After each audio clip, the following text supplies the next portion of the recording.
le pécheur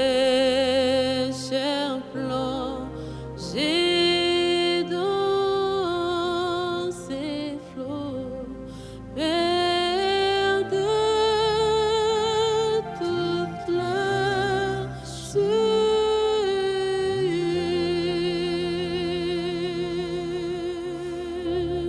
C'est merveilleux de se retrouver encore dans cette tranche, les disciples de l'Éternel.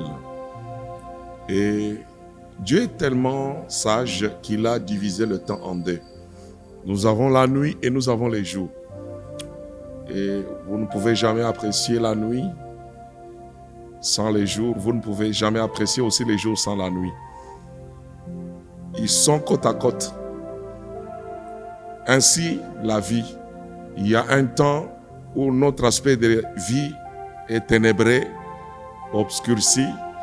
Il y a aussi un temps où tout de nous est éclairé. Alors, pour être éclairé, on a besoin de la lumière. Pour être ignorant ou sans connaissance, on est couvert de l'obscurité. Voilà la raison pour laquelle nous avons besoin des artificiels. Et dans les artificiels, l'homme a inventé la lampe. Nous allons nous poser la question pour connaître le rôle d'une lampe. Et la question que nous allons nous poser, nous la poserons pour regarder avec le regard des Saintes Écritures. Qu'est-ce qu'une lampe? Selon les Saintes Écritures, numéro 1, la lampe c'est une personne. Numéro 2, l'esprit de l'homme. Numéro 3, l'esprit de Dieu. Numéro 4, la parole de Dieu. C'est pourquoi Jésus en son temps, lorsqu'il est venu, vous vous rappellerez d'un homme qui l'avait précédé pour être le précurseur de Christ, l'agneau de Dieu.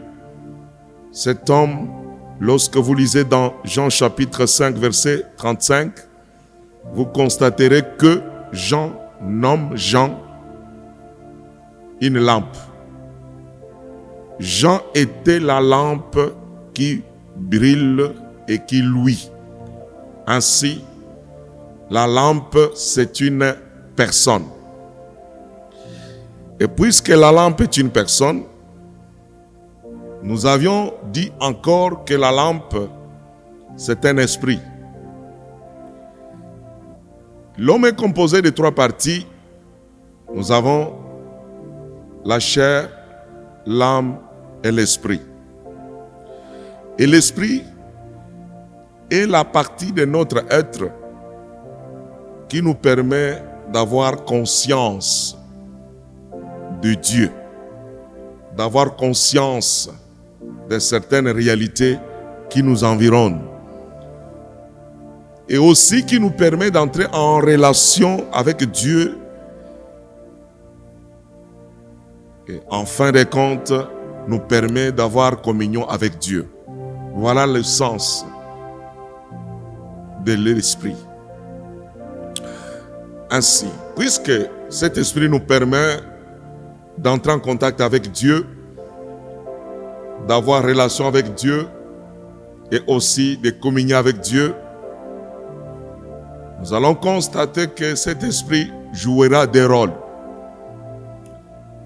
Les 2 grands rôles que l'esprit de l'homme joue est celui, premièrement, il a pour rôle de pénétrer jusqu'au fond de notre être, enfin d'éclairer le fond de notre cœur. Et le deuxième rôle, c'est celui de l'œil qui permet de voir. Voir quoi? Voir le dessein de Dieu caché dans notre propre vie. Disciple, tu as une vie cachée. Tu as une vie cachée que tu ignores. Il y a beaucoup de réalités de toi que tu n'as jamais été capable de les accomplir. Pour parvenir à les toucher, pour parvenir à les percer, c'est la raison pour laquelle Dieu t'a donné un esprit. Et cet esprit est là pour t'aider.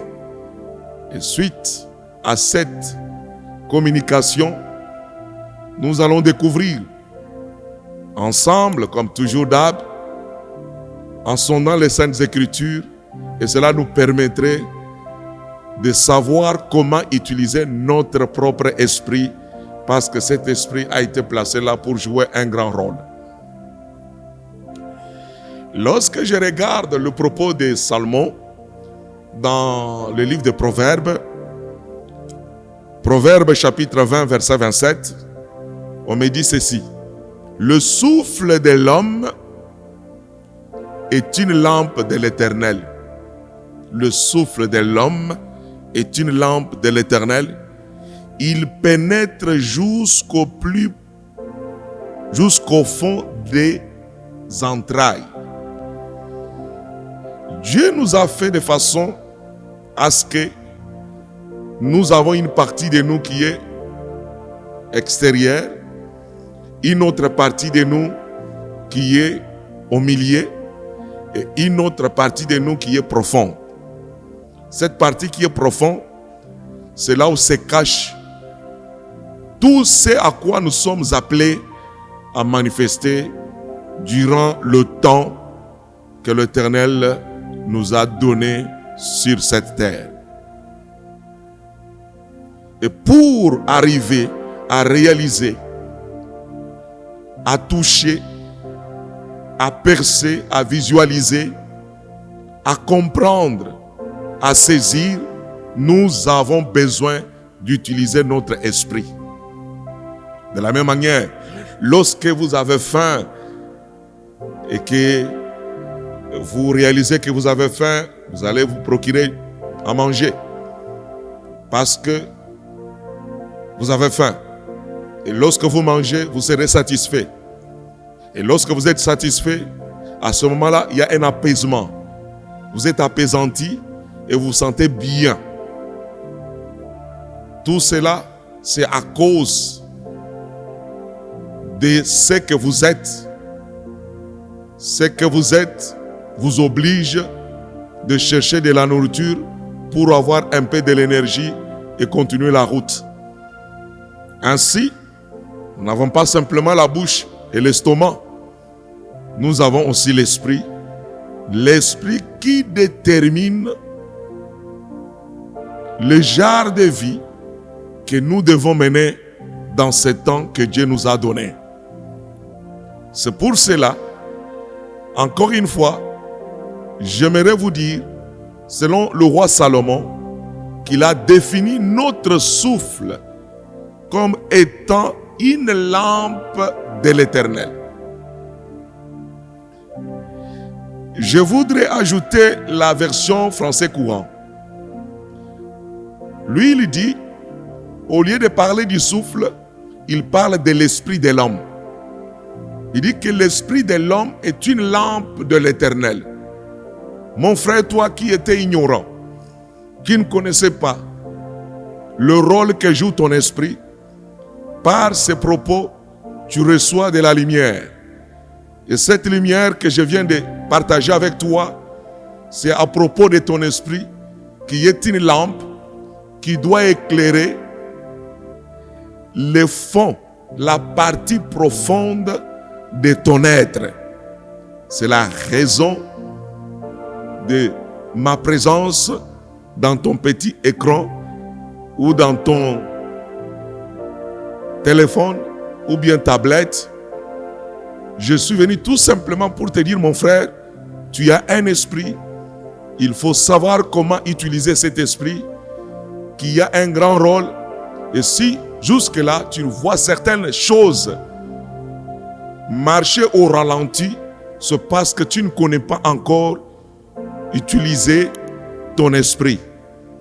Et la parole de Dieu vient de nous révéler que notre propre esprit est une lampe qui va nous éclairer des fonds qui sont en nous, et ces fonds regorgent les desseins de Dieu et le programme de Dieu et la mission de Dieu et le but de Dieu pour toi-même et pour moi-même. Et parole de vie lui dira que la conscience est une lampe que Dieu a donnée aux êtres humains pour éclairer les fonds de leur cœur. Pourquoi le cœur? Parce que la partie profonde de notre vie, c'est notre cœur. Salomon dit, le cœur de l'homme est la source de tout. C'est pourquoi il oblige en disant, garde ton cœur plus que toute autre chose, car de lui viennent les sources de la vie. Bien-aimé, peu importe le genre de vie que tu y vis, toutes les manifestations que tu constates dans ta vie ne viennent pas d'ailleurs, ne viennent pas d'un autre cœur, ne viennent pas du cœur de tes parents, ni du cœur de tes frères, mais ça vient tout droit de ton propre cœur. Alors, pour parvenir à épuiser ce qui est caché et ce qui est aussi superficiel en toi, tu as besoin d'avoir l'éclairage. Parce que la lampe est là pour nous aider à marcher, nous aider à voir et à saisir ce qui semble être caché à nous. Le vol, le mourant s'est réjoui de voir cette fontaine. Et là aussi, puis-je comme lui laver tous mes péchés, laver tous mes péchés, laver tous mes péchés.